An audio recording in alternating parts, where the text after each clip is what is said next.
وسلام على عباده الذين اصطفى. آمین کہنا میری کتاب میں صفحہ نمبر 79.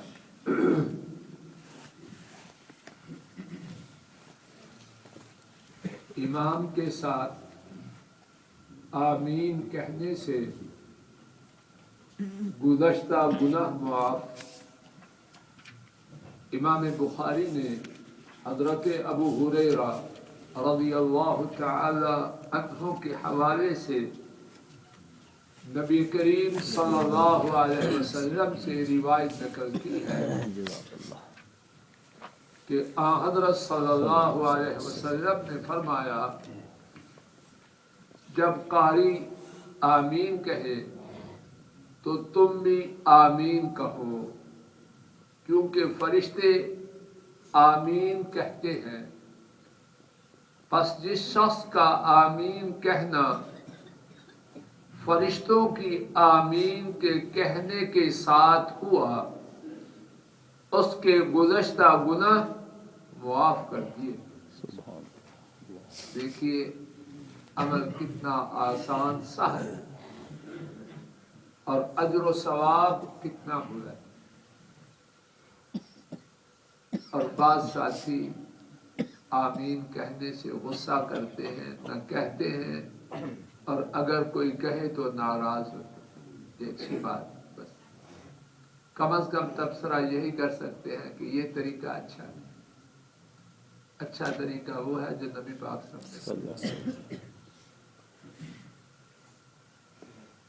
ایک دوسری روایت میں ہے جب امام غیر المغضوب علیہم ولا الضالین کہے تو تم آمین کہو کیونکہ جس کا آمین کہنا فرشتوں کے کہنے سے موافقت کر گیا اس کے سابقہ گناہ معاف کر دیے. اور ان بھائیوں کے ساتھ اپنی بات بھی کریں. کچھ ساتھی اس بارے میں کوتاہی کرتے ہیں لاپرواہی کرتے ہیں. یہ لاپرواہی درست ہے. خواہ آدمی اتنے آسان کام کو چھوڑ کر اتنے بڑے فائدے سے محروم ہو یہ عقل مندی کا سودا ہے. نمبر 2 آمین کہنے والوں کی دعا کی قبولیت. امام مسلم نے حضرت ابو موسیٰ اشعری رضی اللہ تعالی عنہ سے روایت نقل کی ہے کہ انہوں نے بیان کیا اور رسول اللہ صلی اللہ علیہ وسلم نے ہمیں خطبہ ارشاد فرمایا تو حضرت صلی اللہ علیہ وسلم نے ہمارے لیے ہماری سنتوں کو بیان فرمایا اور ہمیں ہماری نماز سکھلائی. حضرت صلی اللہ علیہ وسلم نے فرمایا جب تم نماز پڑھو تو اپنی صفیں درست کرو پھر تم میں سے ایک تمہاری امامت کرائے. سو جب وہ اللہ اکبر کہے تو تم بھی اللہ اکبر کہو. جب وہ غیر المغضوب علیہم ولا الضالین کہے تو تم آمین کہو. کیا ہوگا؟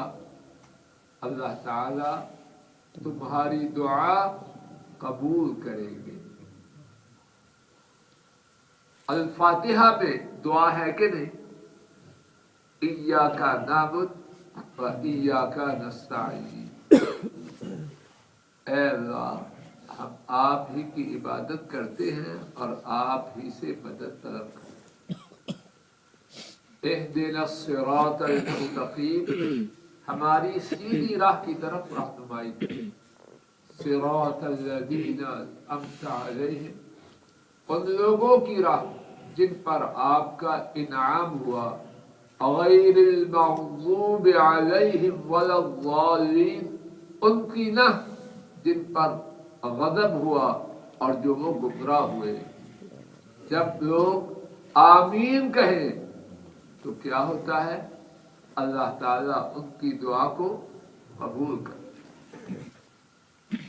آمین کے حوالے سے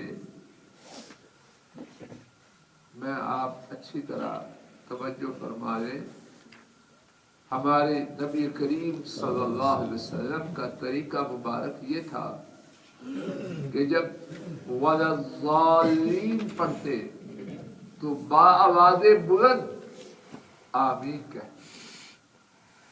امام ترمذی اس حدیث کو روایت کرتے ہیں۔ حضرت وائل بن حجر رضی اللہ تعالی عنہ وہ روایت کرتے ہیں کہ میں نے نبی کریم صلی اللہ علیہ وسلم کو سنا کہ آپ نے غیر المغضوب علیہم ولا الضالین پڑھا۔ آپ نے آمین کہا اور کس طرح کہا؟ وَمَدَّ بِهَا صَوْتَهُ، آپ نے آمین کہتے ہوئے اپنی آواز کو لمبا کیا، آمین۔ اور سنن ابی داؤد میں ہے وَرَفَعَ بِهَا صَوْتَهُ، آپ نے اپنی آواز کو اونچا کہا۔ اور سنن ابی داؤد ہی میں ہے فَجَهَرَ بِآمین، آپ نے آمین کو جہرن کہا، اونچی آواز سے کہا۔ اور امام بہقی کی روایت میں ہے قال آمین اور رافعا بها صوتہ، آپ نے آمین کہا اور اپنی آواز کو اونچا کرتے ہو۔ اور حدیث پاک میں ہے کہ نبی کریم صلی اللہ علیہ وسلم نے فرمایا یہودی تم سے حسد کرتے ہیں اور جن جن باتوں پر تم میں سے حسد کرتے ہیں ان میں سے 2 باتوں پر حسد سب سے زیادہ کرتے، اور ان 2 باتوں میں سے پہلی بات جو تم السلام علیکم کہتے ہو اس پر انہیں بہت حسد ہے، اور دوسری بات جو تم امام کے پیچھے آمین کہتے ہو یہودیوں کو اس پر بہت حسد ہے۔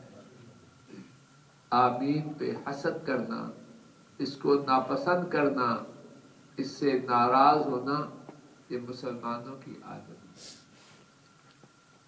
اور پھر ایک اور بات کہی جاتی ہے کہ دعا اللہ کا ذکر پوشیدہ ہونا چاہیے۔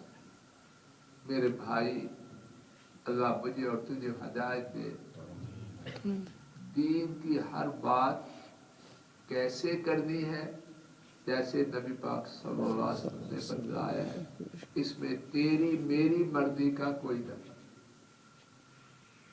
جہاں اونچی آواز سے سکھلایا وہاں اونچی آواز سے، جہاں پست آواز سے سکھلایا وہاں پست آواز سے۔ ابھی بریگیڈیئر صاحب یا بابا جی نے اذان دی ہے تو پست آواز سے دی، ہلکی آواز سے دی، یہ اللہ کا ذکر نہیں۔ لبیک پکارتے ہیں تو آہستہ آواز سے پکارتے ہیں۔ جبریل نبی پاک سب کے پاس آئے اور فرمایا کہ اپنے صحابہ کو حکم دو کہ وہ لبیک کہتے ہوئے اپنی آوازوں کو اونچا کر۔ فجر، مغرب، عشاء اس میں قرات ہلکی آواز سے کرتے۔ یہ جو دیسی باتیں ہیں ان کی دین میں کوئی حیثیت۔ بات وہ ہے جو مدینے والے کی، جہاں انہوں نے آواز کو اونچا کیا، اونچا کرنے کی تعلیم دی، وہاں ٹھیک اونچا ہی کرنا ہے۔ جہاں انہوں نے پست کیا وہاں پست کرنا ہی ٹھیک ہے۔ اللہ تعالیٰ اپنے فضل و کرم سے جناب نبی کریم صلی اللہ علیہ وسلم کی اتباع کرنے کی توفیق عطا فرمائے۔ اللہ کریم اپنے فضل و کرم سے ہماری اولادوں کی اصلاح فرمائے۔ اللہ ہمارے گھروں میں، ہماری نسلوں میں دین کو جاری فرمائے۔ اللہ ہماری پریشانی کو دور فرمائے۔ ہمارے قریشی صاحب کے پوتا اسپتال سے آ گئے تھے